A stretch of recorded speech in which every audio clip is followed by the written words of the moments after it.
You're listening to a Comics XF podcast.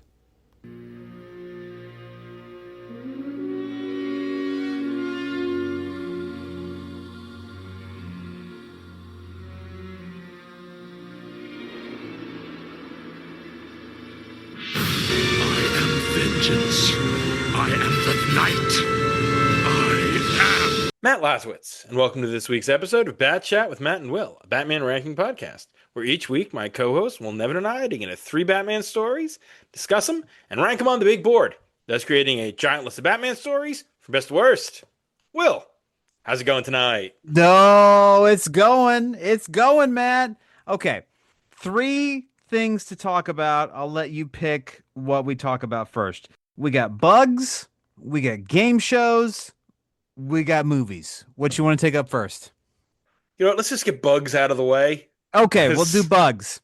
All right, so this weekend I go to Atlanta for a running event, which to our listeners across the pond, Sam, it's going to be very, very familiar. It's called a park run. And this is a UK concept, which is basically a free weekly 5K in your neighborhood that uses your local greenway, your local, nature trail, whatever. And it started over there and it's spread to basically all of the other Commonwealth countries. And the US park run movement is slow, but growing. And we have one here in Huntsville. And I took a trip this past weekend to go to the one in Atlanta. And so I went to the Atlanta park run and I was doing fine for 2.5 miles.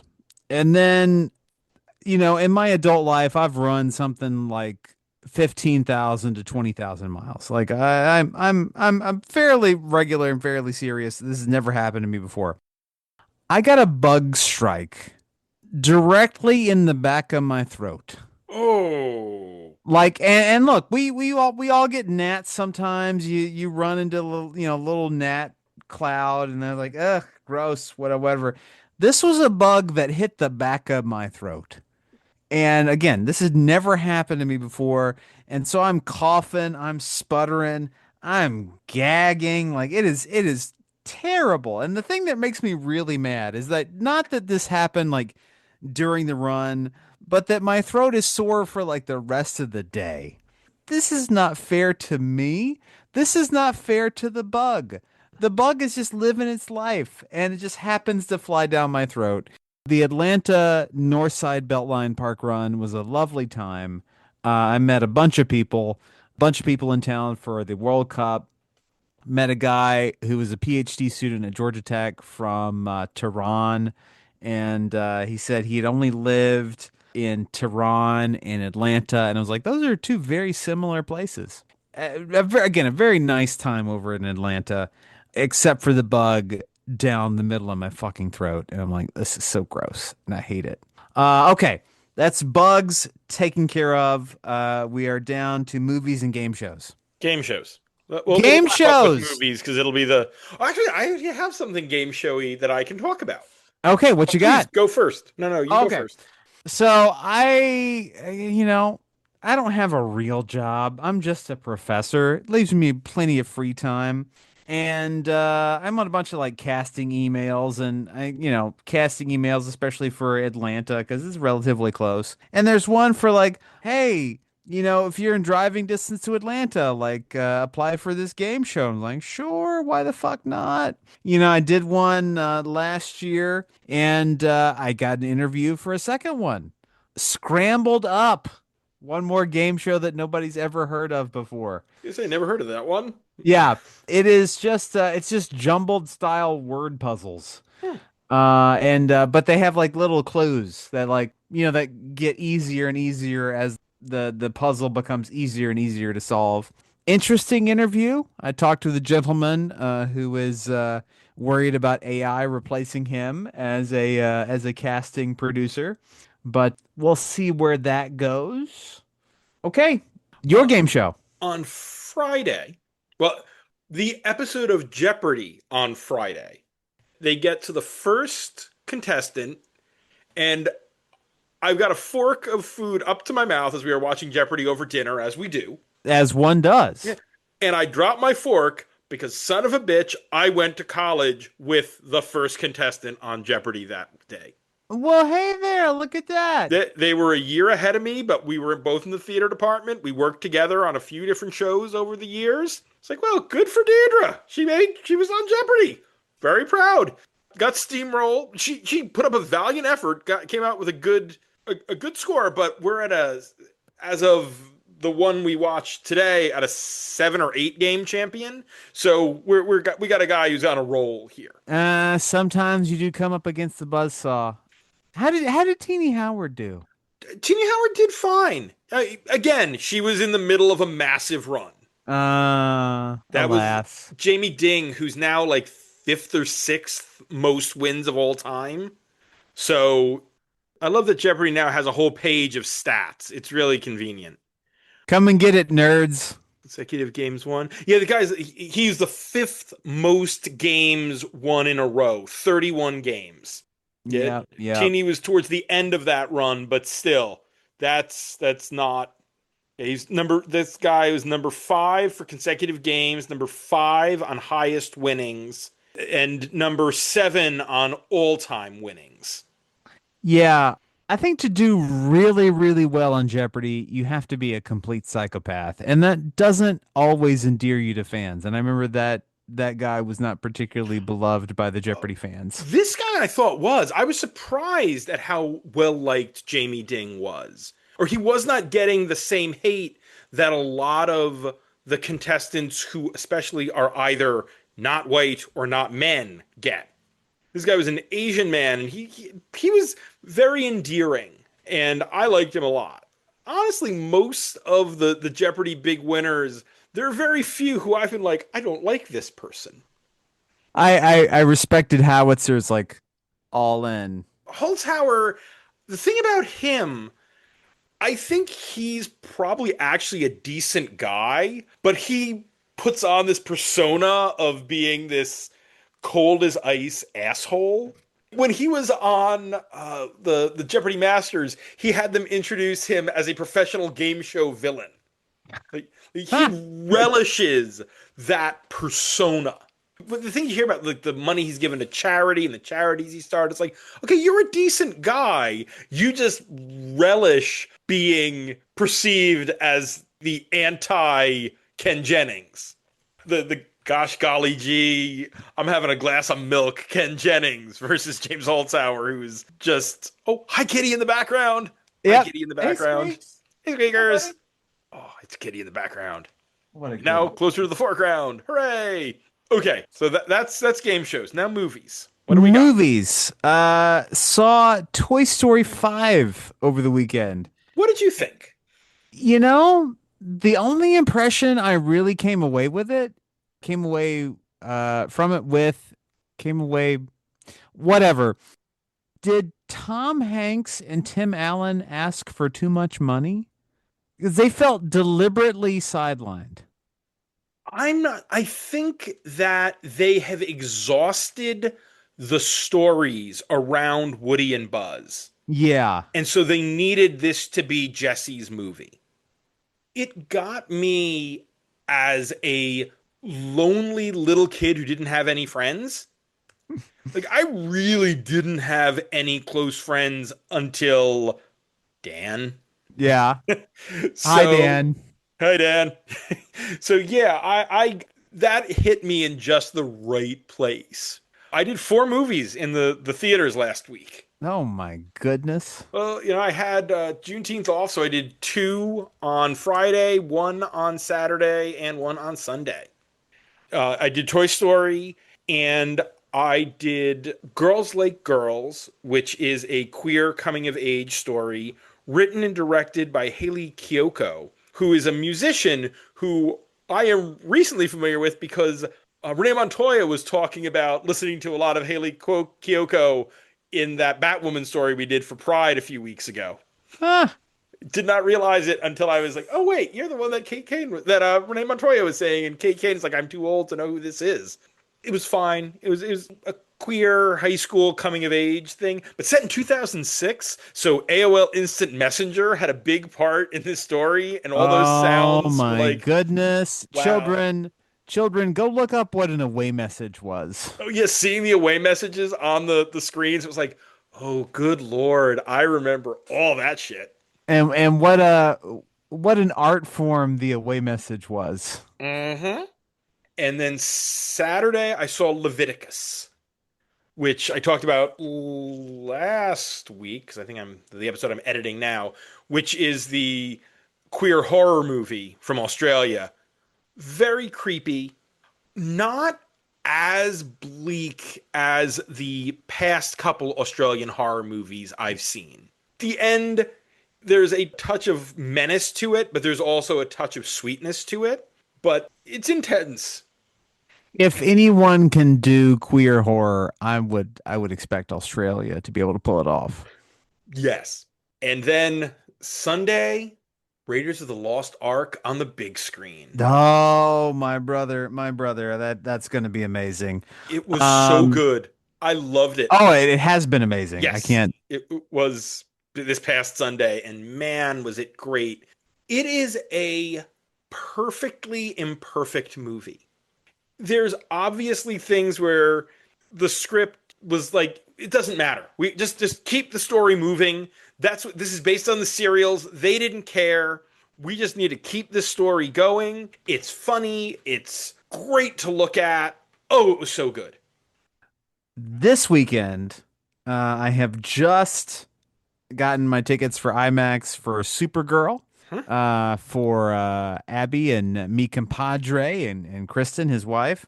So the four of us, we're going to go out to see that.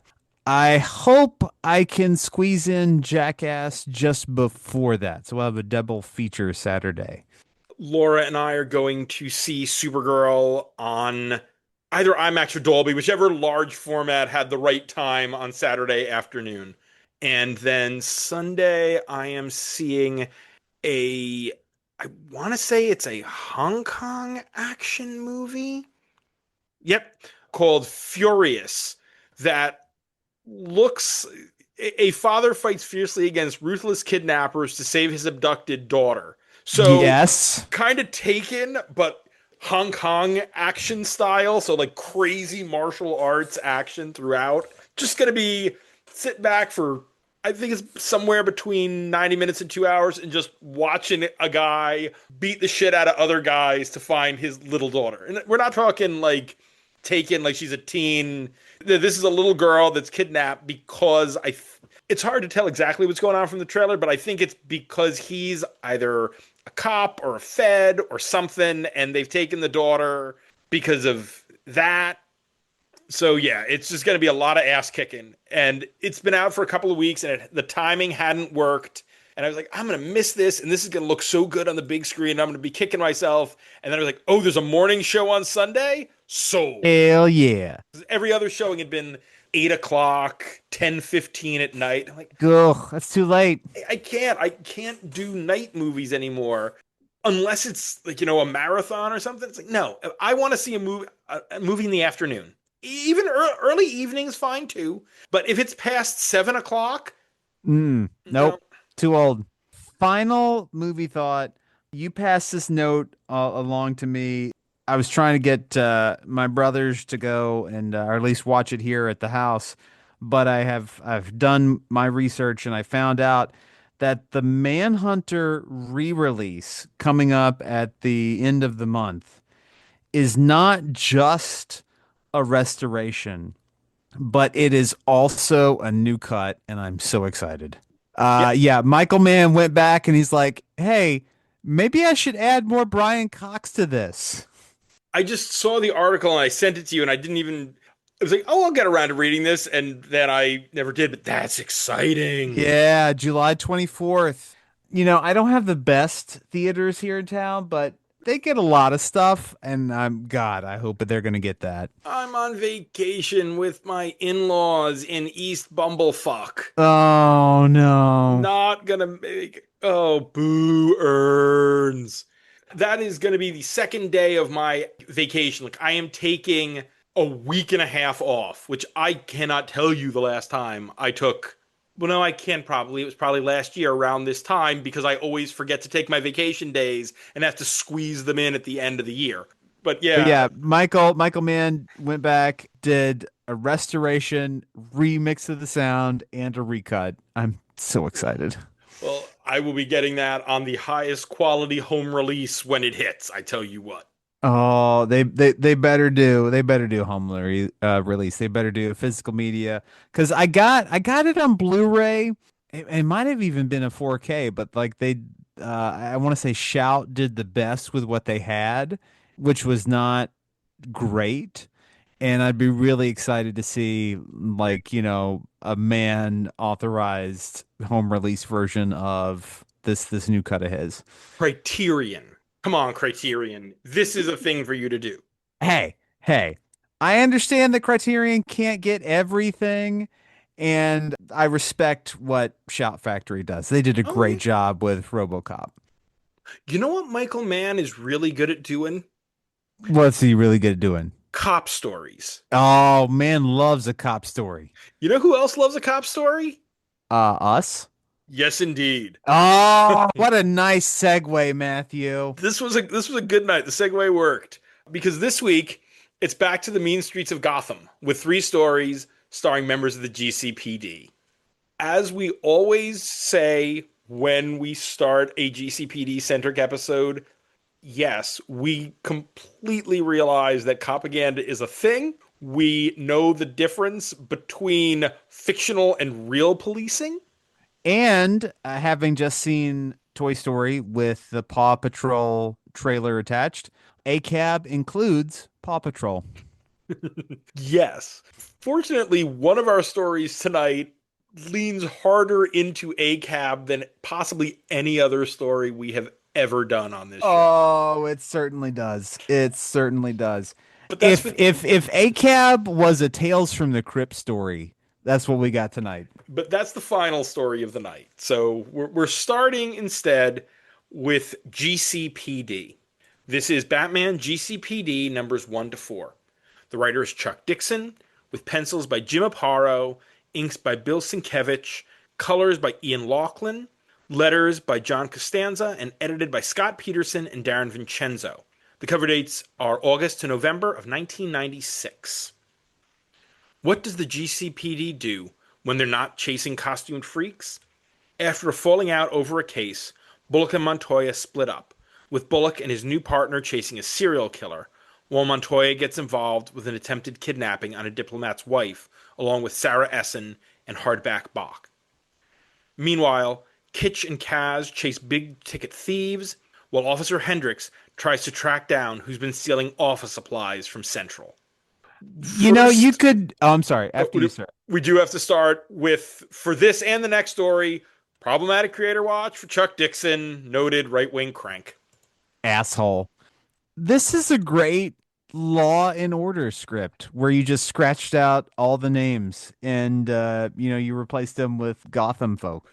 I'm pretty sure Maloney and Hargitay did a plot very similar to this on SVU, where Stabler was getting more and more angry, and he and Benson had a falling out. Like I'm pretty sure I've seen that episode of SVU.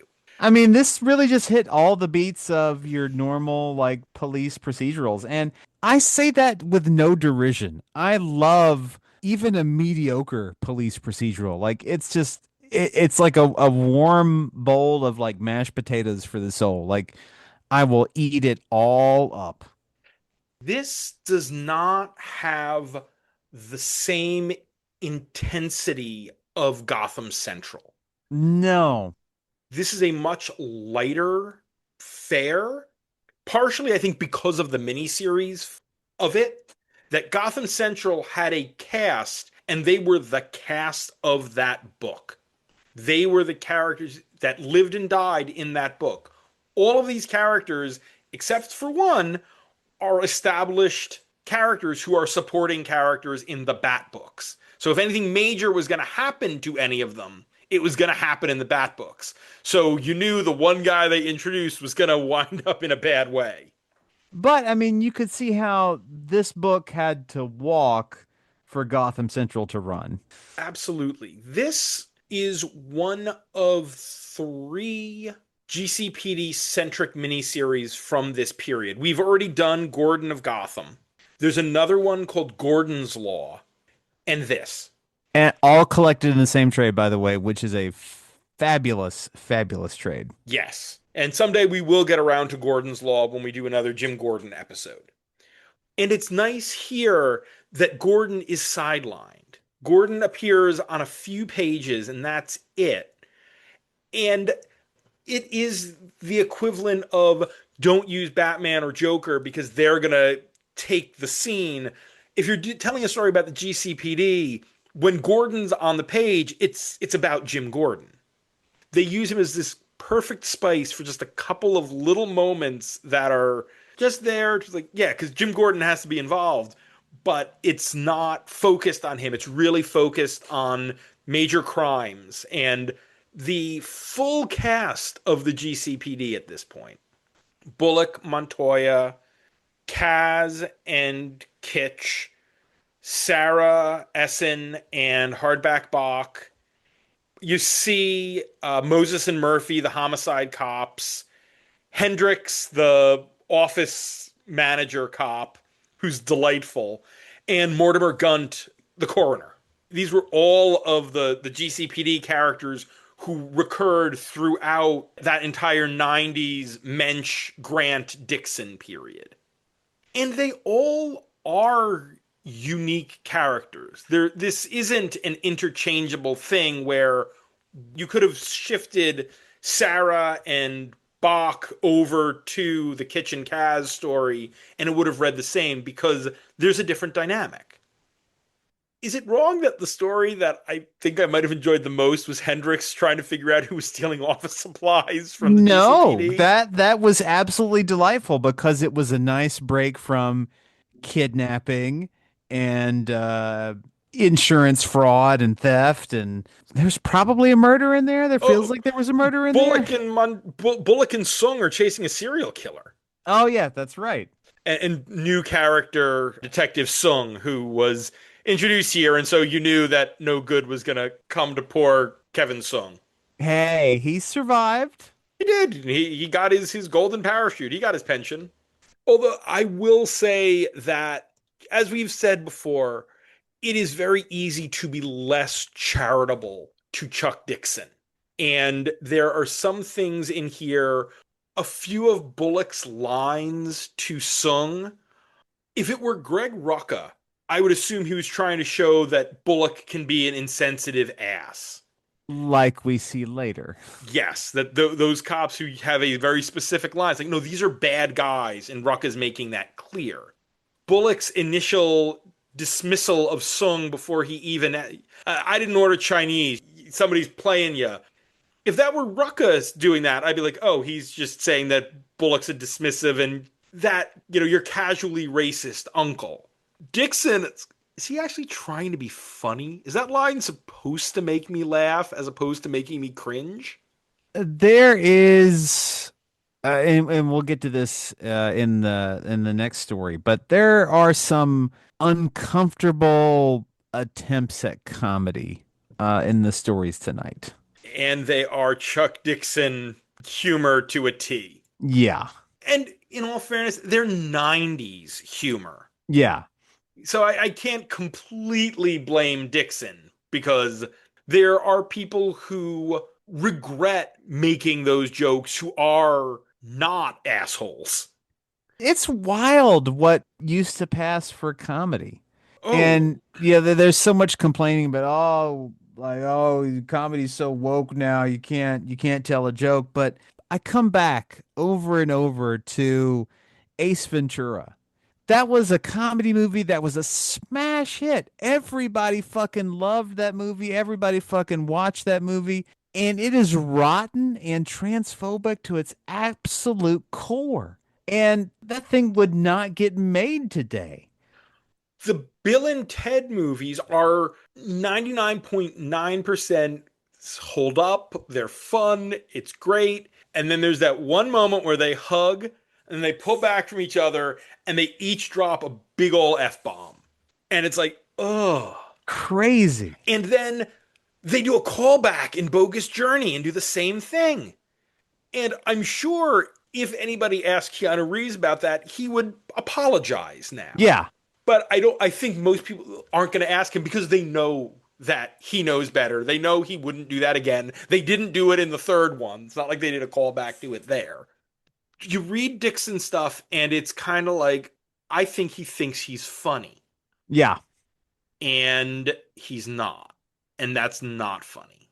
And again, it's a much bigger issue in the next story. It's much more integral to the plot for reasons that don't make any sense. And we'll get there. I liked that each of these cases are very different. Yes. We're not doing 3 murders. No. And as I was reading the fourth issue, I thought to myself, this whole thing is perfectly paced. Oh yeah, and they don't do the thing where that a lot of Law and Orders and a lot of procedurals do, where somehow all the cases wind up coming together and all being one case. Nope, 3 completely unrelated cases. And they reasonably tie up in the fourth issue. Like they're not rushed, they're not stretched out. Like this was, yeah, and we've said this before about Dixon. He is a giant dick, but he is very good at structuring comics. The man just knows how to write a comic book. Absolutely. I also like that there is the bare minimum of Batman in here. Tonight is about the essence of Batman. Yeah. That Oh, Matt, would you say it's the shadow of the bat? Yes. Ow! Oh, Batman in costume appears in 3 panels, says nothing, and in all 3 panels is swinging away. That's it. You don't need Batman in this story. He's not there. The most Batman we get is as Matches Malone. Oh my God, Matches Malone. There's a great Matches Malone scene with Kaz and Kitch roughing up Matches to get info. And as they walk away, Kitch, like, oh, the one thing I can say about Malone, oh, he knows how to take a punch. He can take a punch. Like that's great. And of course, Matches would be involved in like the heist story. Right. Matches is not involved with the serial killer or the terrorists kidnapping the wife of a diplomat who has, of course, been replaced by Montoya. Or the office supplies. Or the office supplies. Although, again, Dixon's like, yeah, okay, we're doing a drug cartels, Banana Republic kind of thing. I can't always blame Dixon. That was very much in the zeitgeist in the mid-90s. Yeah, that's not too far removed from Noriega, so. And we're at the point where the Soviets aren't the villain anymore, so it's got to be the cartels. You know Bullock and Montoya. Yeah. You know Sarah. Yeah. You've seen Bach at some point or another. The names are familiar, but in terms of like, could I give you a character sketch of them? I could absolutely not. Yeah, Bach, I mean, he's still serving in no man's land. Like he's there, and he was Essen's partner, so I'm sure he's popped up in other stories we've done with Sarah. You've seen Kitch, but Kitch was Grant's cop. Grant introduced Kitch in his Detective Comics run, before his Batman run, before his Shadow of the Bat run. And then Kaz just sort of came out of nowhere as Kitch's partner later on. So I figure I was just, most of those characters, so you had about a 50-50 on who you knew in this book? Yeah, basically. I think it was which one said over and over and over that he was previously a lawyer? Kitch. Kitch went to law school, was a lawyer, and then became a cop. Yeah, that point got driven home pretty clearly. And Kaz, I don't think they don't make it clear here, and I'm trying to remember, but he's Kaz Salucci. I'm pretty sure that the whole thing with him was his family was mobbed up, and he was the one who made good. But I think that was hinted at in a couple of stories, over his appearances, and then they never focused because he was always like the second fiddle. Like Kitch and Kaz were always the background to Bullock, Montoya, Essen, and Bach, and then they completely disappeared after No Man's Land, or during and after No Man's Land. Pretty sure they were there as part of the Blue Boys, but then they just weren't used. And pretty soon Rucka was introducing Alan and then Maggie Sawyer and all the other GCPD characters who he and Brubaker brought in. The Montoya story, while the most character focused of the bunch, really just drilling down into Montoya, was the least of the different plots here to me. It was like, okay, you're interested because Montoya has been kidnapped and how is she going to get out of it? But the plot itself, like, okay, this diplomat's a real asshole. Yeah, and it really hit that point over and over and over again. And you'd think by the way they built it, the wife by the end would do something to help Montoya, but no, she did not. No, she's just afraid of her husband, which, okay, I get in abusive relationships, that's how it can be. The teddy bear killer was creepy. That was very creepy and a tad convoluted. Yes. Especially when you get to the explanation at the end and it's like, all right. So, he was a janitor at the sperm bank. Again, mid-90s, boy, sperm banks were just a big old plot point in all kinds of things in the mid-90s, weren't they? No, boy. Boy, were they ever. Of the procedurals, I thought the Kaz and Kitch one was the one that was the most well laid out. Mm-hmm. Just the plot of it, the stuff with the lawyer who was the cutout between the guys who were stealing the stuff and the insurance companies, and then the reveal at the end that, it was the lawyer all along who was getting something from both ends by both getting paid by the insurance company for doing the work and then getting part of the take. His connection to Kitch and giving Kitch a little more character, a little more oomph, other than I'm the straight and narrow cop, which was always his kind of thing when in comparison to Bullock. And the classic, like, yep, we got it all on tape. Yes. But I will say, you as an attorney cannot facilitate your client's criminality. That's not how that works. Again, he kept saying that he wasn't working for the crooks. He was working for the insurance company.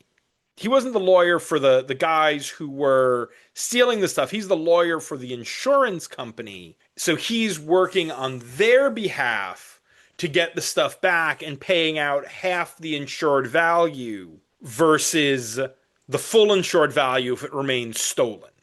Good point. I listened to a lot of yours truly, Johnny Dollar from the 50s, which is an insurance investigating detective, or he's an insurance investigator / detective. So I've come to know a lot about insurance scams. No, my goodness. I would have liked, but this is not a Dixon thing, to spend more time with Bullock dealing with the shrink, dealing with the department assigned psychiatrist, because we didn't even talk about it, but the reason why Bullock and Montoya aren't together is Bullock at the beginning beats the living crap out of Polka Dot Man. This is not the interesting David Dastmalchian version from the Suicide Squad. This is the original, like, D-list version. Which is why he's in this story and specifically here to be beaten. Yeah. And Montoya is done with Bullock bending the rules and beating these guys. And so he gets called in front of IA, and we have a very stereotypical IA detective here. Which is exactly what I want in a police procedural. The one in Gotham Central is at least a little more nuanced. This guy is reveling in bringing in the one that got away. I love Bullock as, like, internal affairs is white whale. Like, that's great. And that's not a dig at Bullock's size. I didn't want to do that. I love that kind of like, oh my God, we got to get this guy. He's a bad guy. We got to get him. We know he's dirty. We know he's a problem. So we gotta get him.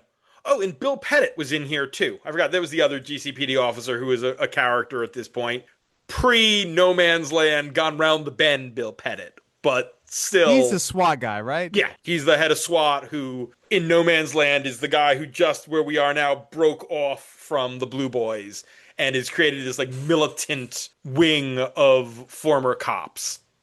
Jim Aparo art, always good, always great. Although weird to see him inked by Sienkiewicz, Yeah, that was a little strange. just because Aparo's stuff is so clean and uniform, and Sienkiewicz's sketchy inks are very different from what we usually see with a Joe Rubinstein or a Dick Giordano inking his stuff, or him inking himself. Anything else? Just a delightful procedural. To me, it's the story equivalent of like just a solid peanut butter and jelly sandwich. Like this is not here to do anything fancy. It's gonna fill you up, and maybe that's about it. Like you're not gonna ruminate on this. You're not gonna delve into the themes or the ideas. It's not very thought provoking. It's just a perfectly serviceable story. And on that note, it's time to put Batman GCPD on the big board. We are at 735 stories on the big board. God damn. Number one is Post Crisis Origin of Batman, Batman Year One. Coming in at a sexy 69 still. It's Batman Annual number 4, Volume 3, Every Day. At 175 is Suit of Evil Souls, the Batman Ragman team up. At 350 is The Misfits, the story where a whole bunch of C-list villains kidnap Bruce Wayne, Jim Gordon, and Armand Krall, and Gordon has a smoker's knife. Oh, you gotta have that smoker's knife. Coming in real high, not nearly as close to the bottom as it once was at number 420. It's Injustice Year 4, Volume 1. At 525 is Major Arcana, where the Joker summons the demon Etrigan. And all the way at the bottom, three Jokers. Jesus Christ, a dog turd of a story if there ever was one. I'm somewhere kind of right around the middle of the list. I don't think this is story of the night. I think probably our last story is going to be story of the night. Matt is nodding on the video chat. I don't think this has any holes. I don't think there are any big problems here. There's not a ton of ambition and there's not a ton of Batman. It's in either the three or the 400s, I think. Yeah, I think that's absolutely fair. So let me look at, it's not going above three. So let me look at 400. 400 is now Exquisite Dread, the Court of Owls one shot where we see creepy bits of the owl's history throughout Gotham. Perfectly fine, but I could see this going above that. Yeah, I think so. What do you think about Gotham After Midnight at 378? That winds up as high as it is because of the stunning Kelly Jones art, like some of Jones's best art, and that it is generally fun, but it also suffers from a lot of plot problems. This has no plot problems. No. This is real. This goes down real smooth. And once again, the pacing is very impressive. The Montoya story, like I said, hits some of the beats a little too hard, but everything else is very reasonably paced. Let's see if we can find a ceiling. The absolute ceiling, and I'm again not saying that this is going to go this high, but I'm saying it's not going higher than 357. Fever, first ventriloquist in Scarface. Yeah, that's very reasonable. They're important characters. That's a fun story that does a good job of introducing those characters. So I think that is a hard ceiling, but I don't necessarily think it is going up that high. Well, here's another Dixon. 369, Inquiring Minds. First Stephanie Brown. Clue Master, Batman and Robin meet, spoiler, Clue Master isn't leaving clues anymore. Rob a mall at the end, back when you could get $1 million night at a mall in cash. Oh boy, I miss malls. Maybe right below that. Yeah, I was 370? thinking the exact same thing. I think that's a good spot. Our second story of the night is Bullock's Law. This is Batman Bullock's Law number one. The writer is Chuck Dixon, with pencils by Flint Henry, inks by Tom Palmer, colors by Palmer and Heroic Age, letters by Tim Harkins, and edited by Denny O'Neil, Scott Peterson, and Joseph Illidge. The cover date is August of 1999. Harvey Bullock is stuck between a rock and a hard place. After he and Montoya take down one of Black Mask's capos, Black Mask offers him a devil's bargain. Mask will provide Bullock with inside info to take down his competition, but Bullock has to make sure that Johnny Poodles goes free. But you can't buy Harvey Bullock, right? If you've actually read this comic, you know there's another plot in this book that I didn't even mention in the synopsis because it feels weirdly removed from the rest of what this story should be.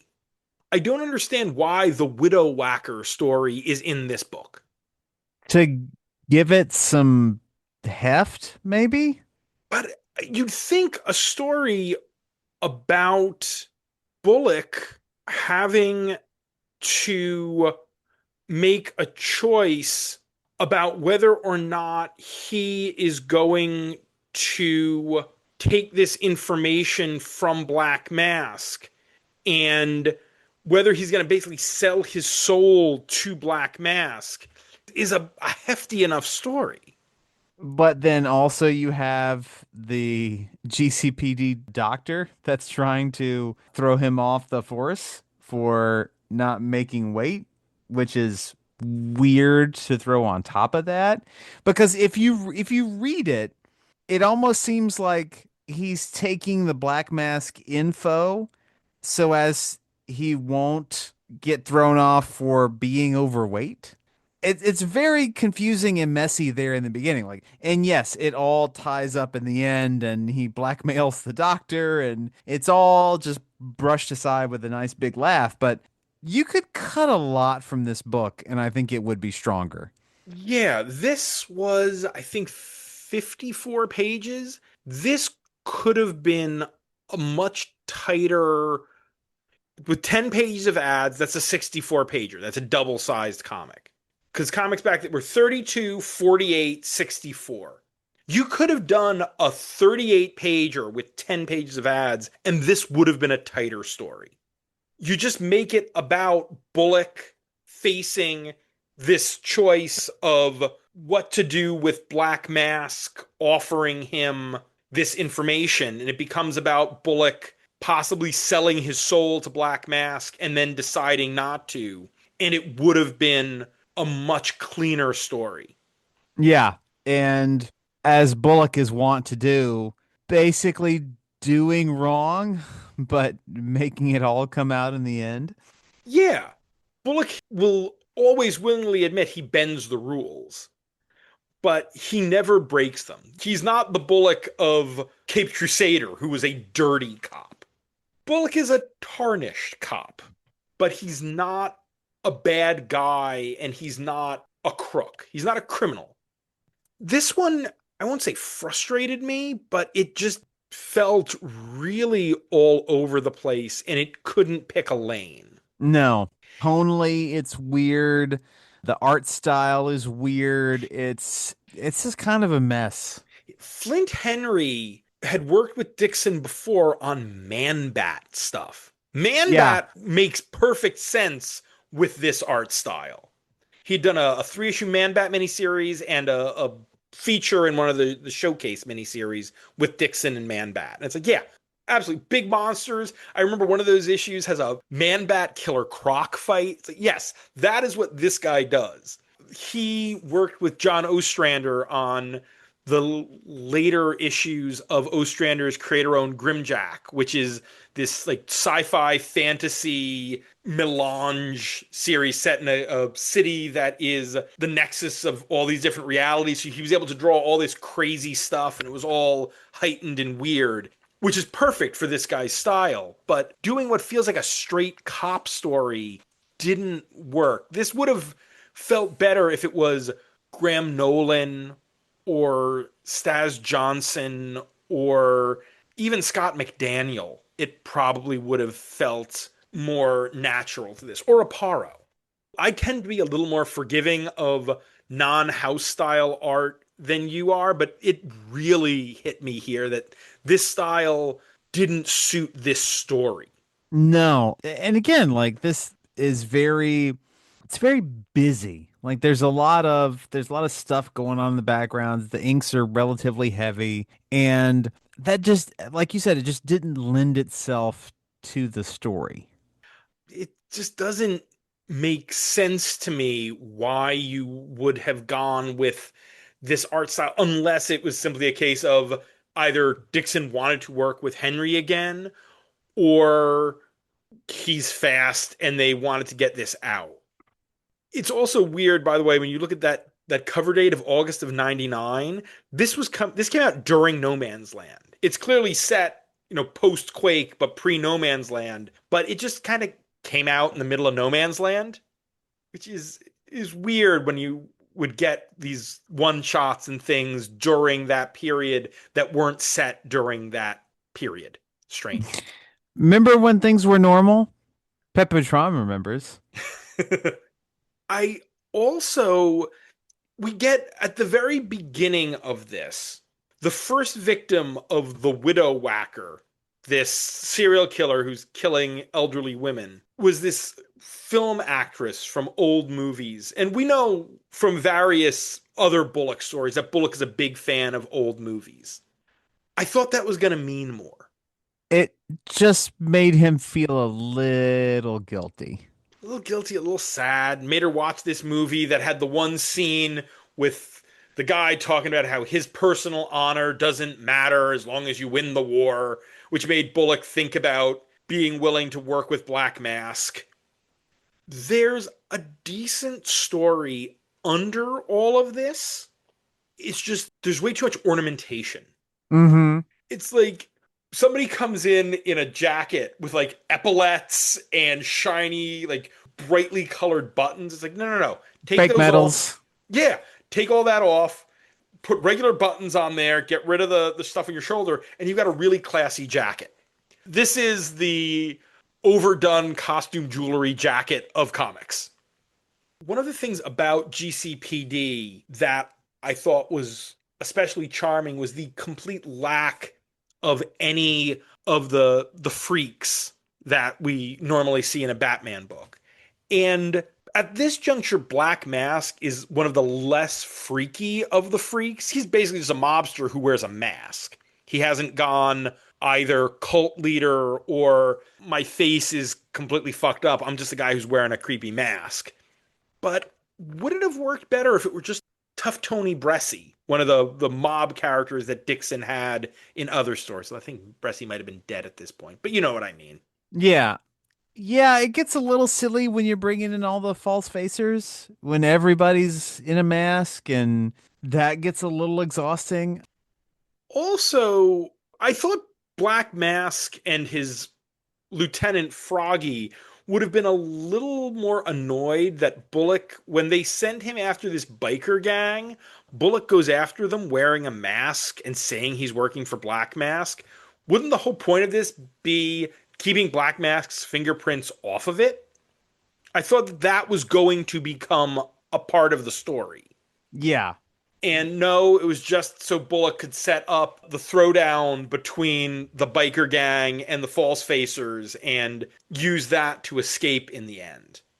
And Batman specifically cautions him against playing all sides, and yet that's what he's doing. And Batman serves no purpose other than, hey, this is a comic set in Gotham, so we have to have Batman in it. And he has to be vaguely menacing. But again, as we said with the last one, Batman didn't need to be in that story for it to work. This one, it felt like Batman was in there to be like, hey, remember, this is a Batman comic. If you cross the line, Bullock, I'm gonna fuck you up. Let me tell you that multiple times. Yeah.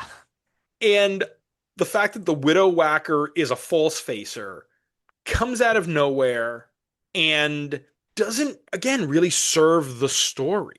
Yeah, it's almost as like Dixon wanted to resolve that basically as quickly as possible and in service of the larger story that he wanted to tell. But also, why did you spend so much time going into this, serial killer if that ultimately wasn't going to be the point of this book?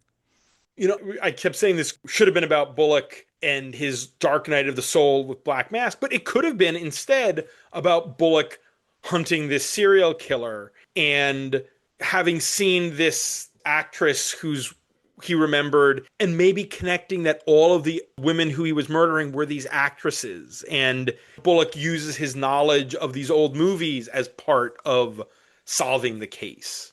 Have a little film freak action? Yeah, something like that. But it just felt this did the thing that the other one didn't, where somehow all of these things come together in the end and they didn't need to, and it didn't make sense that they did. Yep. Was there something else that particularly bugged you? I know you, or was it just the Bullock's weight jokes that? Yeah, I mean, again, you can remove that from the story and it's the same thing. It's kind of cute, kind of clever how, Bullock gets out of it by, basically blackmailing the doctor because I have just in some Alabama cities, like there have been some city workers who have racked up thousands of dollars in traffic citations. So it's fairly believable, but it just felt so unnecessary. And it's not like it weighs on Bullock throughout the story. Like there are a couple of pages where he's like, "Oh man, I don't know what I'm going to do about this." And then he figures out a plan, he executes the plan, and that's it. Like it's not a through line in the book. It's just like a couple of pages here and a couple of pages here, a couple of cheap jokes. It's ultimately just doesn't add anything. It's not anything of substance, and it's not treated with any kind of seriousness. One last thing, I did like again the limited use of Gordon, but especially the one scene where Bullock is looking at the information from Black Mask, and Gordon walks up to him and is like, "I know, Harvey. I know about you. I thought we were friends." Well, that was the other great. We didn't talk about it in the previous one when Gordon goes up to Kitch. Maybe you'll try your sucker punch on this guy, and it's like, how does he know about that? How does he know? Oh, maybe because you just sucker punched his best friend. Yeah. Hey, you've got a guy who likes to do sucker punches. Tell him to knock that off. But don't Also, he hits like a girl. yeah, I was gonna say, I'm all right with the sucker punch, but he's got to get better at it. Okay, I think we've sort of beaten on this one for long enough. It's time to put Bullock's Law on the big board. I mean, we're not down in like the dregs of dregs here. No, I mean, perfectly serviceable, but also you can probably skip it. Again, usually I think by the time we're getting into the 600s, we are getting into stuff that has real problems. But I don't think we're much out of the 600s. All right. Officer down at 505. Below? Yes, because Officer Down, at its best, in the first two and the last two parts, it's really doing some good stuff. It just has the soggiest of soggy middles. I would put this above Pain and the Butler at 548. Okay, I can go with that. Maybe between 548 and 532 under the Ballad of Joe Coyne. Yes. All right, let me throw you a number. Give it to me. New 538, in between the issue of Joker, where the Joker and the Creeper kidnap Charles Schultz, and above the Deathstroke issues. Oh, what is that, Matt? You don't care for Deathstroke? Not my favorite. I was fair. It's not like they're all the Deathstroke stories are at the very bottom. That is exceptionally fair, Matt. And when we get to do Lobo stories, those might. Ugh. Ugh. But now, our final story of the night is Nature. This is Gotham Central number 32. The writer is Greg Rucka, with art by Steve Lieber, colors by Lee Loffridge, letters by Clem Robbins, and edited by Matt Idelson and Nachi Castro. The cover date is August of 2005. Most cops in Gotham City aren't Renee Montoya and Chris Allen. When a couple of dirty cops accidentally kill a girl who witnessed them shaking down a drug dealer, they have to cover up the crime. But this is Gotham, and even if you can avoid the few good cops, there are other people who may hunt you down for your wrongs. Before we discuss this, I want to just once again state my frustration with DC and their digital everything. Oh, Matt, did you have something else planned for this week? Indeed, I did. Originally, the final slot for tonight was supposed to be Josie Mack Lost Voices, a backup that ran for 10 issues in Detective. And I started reading that. I read the first 3 parts. And then the next part on Infinite, the next issue, didn't have the backup. Matter of fact, the rest of them didn't have the backups. And you know why? Because those are just the digital parts of Bruce Wayne, Murderer, and Fugitive. So instead of rescanning the additional stuff, they just pulled out those individual pages, scanned the covers, and put them up. So they didn't actually scan the comic. They just had already had it as part of a trade and threw it together. Very frustrating. Especially when I'd read the first third of the thing before that. Because I know how it comes out. I remember. But I wanted to read the whole thing. Very frustrating. That's we've how many times have we talked about backups on this show? I like when DC gets committed to the idea of doing backups when they are A-level talent telling a different but connected story to the main story. But in this era in which everything is traded, how do you trade the backups? Are you approaching it with any kind of seriousness? Are they spotty? Are they like, yeah, we'll collect some of them? I understand why it can absolutely be a mess sometimes. So instead, called an audible and remembered that there's this one shot towards the end of Gotham Central and was like, hey, let's do this because I've already read a bunch of stuff and I'm not going to read a whole other arc at this point because I've got a bunch of stuff to edit because the heroes have a bonus episode that I need to edit on top of the regular episode for all of you. So we did this. And damn, this is a good comic. Oh boy, is it ever. Lot going on here. Lots of machinations, but we stick the landing. Boy, do we stick the landing. Oh, yeah. You were absolutely right when you addressed this as an EC comic. Because you're introduced at the beginning of this to our narrator, Tim Monroe, and his partner, Roger DiCarlo, and they are bent. Yeah, they're bad dudes. Yeah. Capital B. These guys are getting cuts from drug dealers, and the guy who they're trying to get their cut from, he doesn't have enough money, and he's, the bat, and they're like, I don't care about the bat, we need the money. And then a young girl, an unhoused girl, is trying to get away because she was dumpster diving, and our lead cop, Monroe, grabs for her bag, grabs her, swings her, and she hits a wall and breaks her neck. This is a bad thing to begin with, obviously. This is not a good thing. But we will see that by the end of this story, he killed the wrong girl.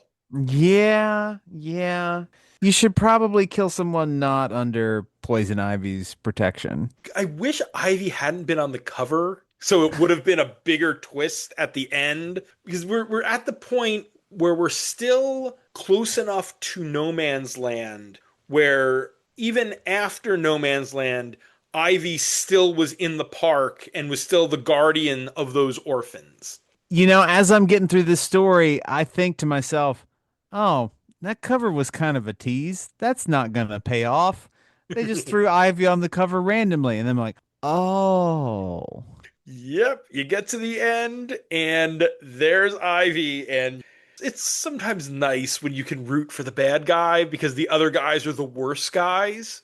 I mean, Rucka does basically everything aside from these guys kicking a dog, right? They kill this poor girl, they cover it up, they abuse sex workers. These are bad dudes. And also they try to gain favor with Black Mask, Yep. which delightfully enough is the thing that kills them. And on top of that, I wrote the line down where in Monroe's narration, when Montoya and Allen are investigating the crime, in his narration, he addresses MCU as, quote, a whole damn unit of holier than thou minorities and homos. Yeah. Yeah.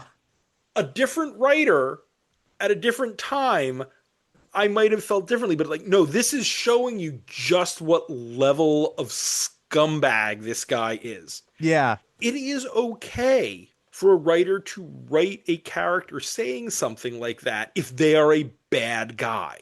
And especially when they get what's coming to them. Oh, yes. Like you can't do such a homophobic, complete, misogynistic asshole and then for them to come out on top in the end. That's not the way that storytelling should work. There should be some kind of moral comeuppance for this kind of behavior. And yeah, sure enough, they get it.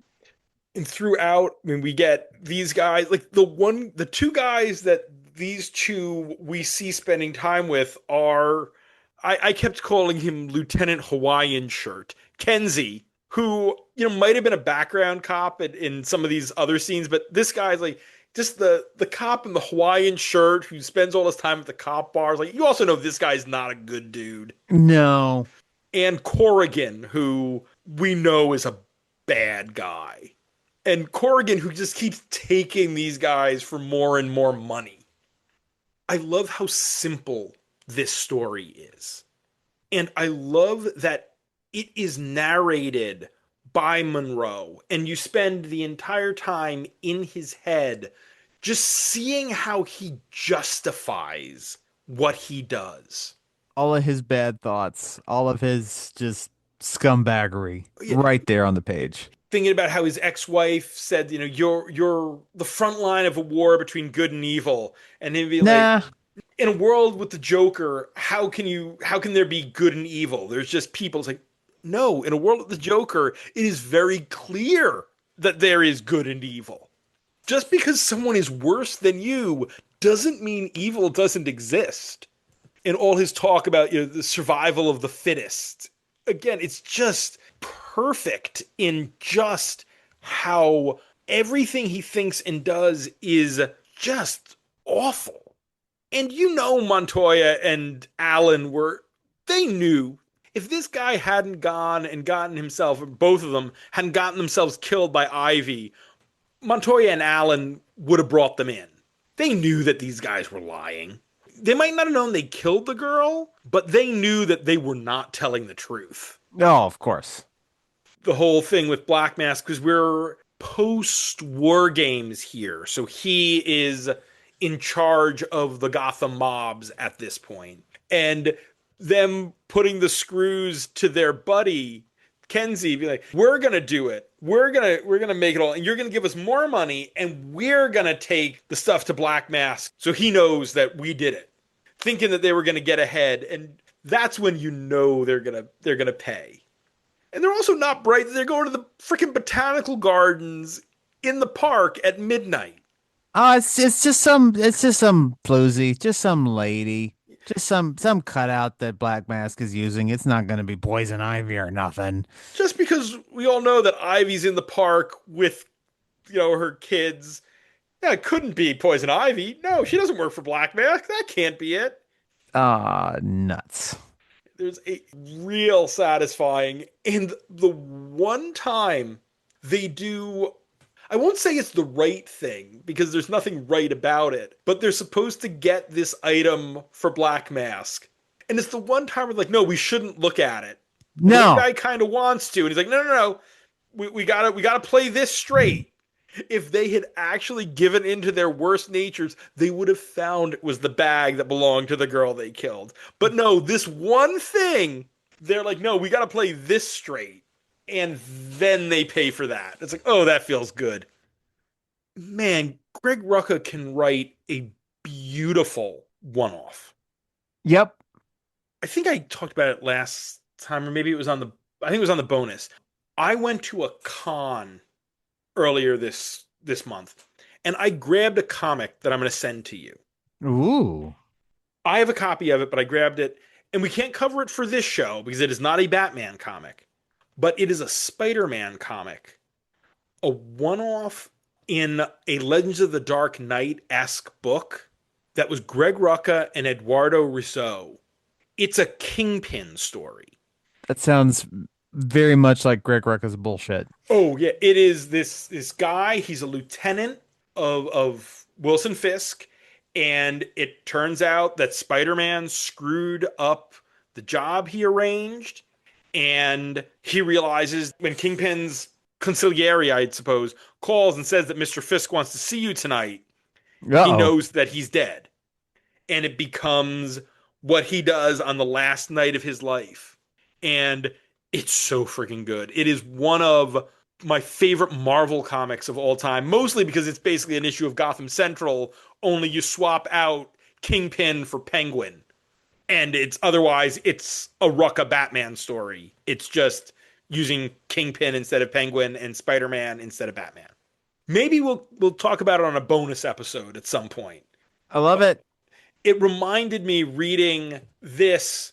It's funny that one, which has these high-ranking mobsters, those guys have way more honor than these two absolutely repugnant cops. We spend so much time in Batman comics talking about how dirty the GCPD is, but we spend nearly all of our time with those few good cops. Even in Gotham Central, which is about the force in general, we're in the MCU nearly the entire time, and they're all the good cops. Yeah, there's Corrigan, but he's not MCU, but he's a featured character. But you could look at it from the outside, if you were just reading the series and not thinking about it critically, as this is the justification of that classic. Well, it's just a couple bad apples amongst the generally good cops. This story makes it more clear that no, it's the MCU that are the exception. And the number of times that Monroe's narration talks about how the MCU aren't real police. That no, the guys who were supposed to come and investigate the murder, they got held up in another scene, so we got MCU. Major Crimes Unit, not Marvel Cinematic Universe. I keep saying it. I don't think I've actually said that MCU stands for Major Crimes Unit. It feels important that there's at least one issue of Gotham Central that makes it clear just how corrupt the general rank and file of the GCPD are. Just absolute fucking scumbags. And sadly, most of them don't get the comeuppance that these guys do. The only thing that gives me pause, well, there are two things that gives me pause. One of the cops here is some type of minority. I think black. It's not super apparent. I don't like how in a couple of panels he's got some really heavy inks. Ugh, let's lean away from those stereotypes always. But also this plot to get the cops seems a little convoluted. Like, how many people did Ivy have to work through to get those guys with the bag in the garden? It had to be a handful of people. The only thing I can say is that's assuming that Kenzie was telling the truth that it was Black Mask. Oh. There's, in my head, the distinct possibility that Ivy, either directly or through just one person, sent message to Kenzie that you get them to me. And I don't care how, you get them to me, or I will get you before I get them. Dude. Because I don't like leaving the park, so I'm giving you the chance to do me a solid. Yeah. That makes sense. I like that. Yeah, that would be how I would answer that one. But yeah, top-notch single issue crime EC comic story. They don't make them like they used to, Matt. Nope. It's time to Gotham Central number 32, Nature on the big board. It doesn't crack the top 100, but I think it might crack the top 200. Oh, 200 right now is Robin Volume 1 going solo. The Tim Drake fights King Snake, trains with Lady Shiva story. Night Cries at 193. Yeah, we're in the right area. Even if the ending here is a little contrived, that is less contrived than all of the stuff going on with the psychic bits at the end of Night Cries. Night Cries is so good throughout, and then the end gets too many hats on hats. So I think we're still walking up from there. 187, Fruit of the Earth. There we've got the Ivy Clayface stuff that starts the ball rolling on what happens here.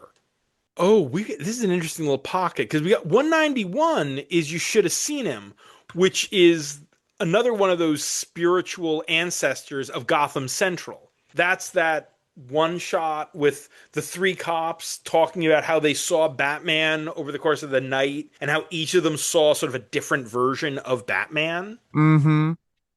Some really great one-offs in here. Yeah. I mean, you got Fear for Sale, Player on the Other Side, Doomsday Book. Like, this is a really strong area for those one-offs. Bullet for Bullock at 174. Yeah. How about the new 190? Below the Pride 2021, above Dark Planet, the Batman 1 million, where Bruce is in the future fighting his way through Pluto, the prison planet. I like it. 190 it is. And that does it for tonight. Next week, Patreon backer Matt McThorne is back, and we're reading 3 stories featuring Ra's al Ghul. Remember, you can support the podcast on Patreon at patreon.com/batchat with Matt and Will. We can get shoutouts, bonus content, pick a story, and even come on the show. We'd like to thank those Patreon backers: Dan Grote, Josh Wheel, Mrs. Abigail Hartbaum, Asma Fangirl, Tony Thornley, Go Aggies. Sam Hopper, Go to bed, Sam. It is so late. And perhaps check out your local park run. John Wickham, John, you beautiful bubby, you. Tim Rooney, Giorgio Sergioli, David Wheel, World's greatest gray belt, Alexander Wheel, Matt McThorne, McThorny, Dan Offer, Danny boy, the pipes are calling. Nate Randell, Dania Mosley, Ross Holmes, Mr. Random Ace. Will Crisp, Me compadre, looking forward to Supergirl on Saturday. Carlos Cordova, Jordan Jennings, Charlie Etheridge Nunn, Sean Shambly, The Final Wraith, The scariest wraith. Kyle Still, Still the one. Carolyn Smith, Sweet Caroline. Ba, ba, ba. and Elle the Kaleidoscope Man Oh, I see such wonderful things. for their support. This show is available on Apple Podcasts, Spotify, Amazon Music /Audible, YouTube Music, Podbean, and on comicsxf.com. New episodes drop every Thursday. You can find me on Blue Sky, where I talk about comics and other random things, and Letterboxd, where I review all the movies I watch, both at MattLaz1013.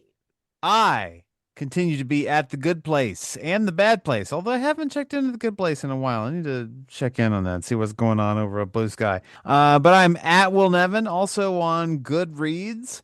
I'll keep all of you heroes up to date on my game show travails. We'll see where that is going. But for now, I'm gonna get me some microwave dinner, and then I'm gonna go to bed. Good night, Huntsville. And be sure to visit ComicsXF at comicsxf.com or ComicsXF on Blue Sky for our weekly Friday Bat Chat roundup of new Bat books. For my other show, the ComicsXF Interview Podcast, where my longtime best friend Dan Grote and I interview comics creators, retailers, publishers, journalists, and other related tradespeople, as well as all the other stuff Will and I are writing. And stay safe out there, folks. Gotham is not a place to be after dark.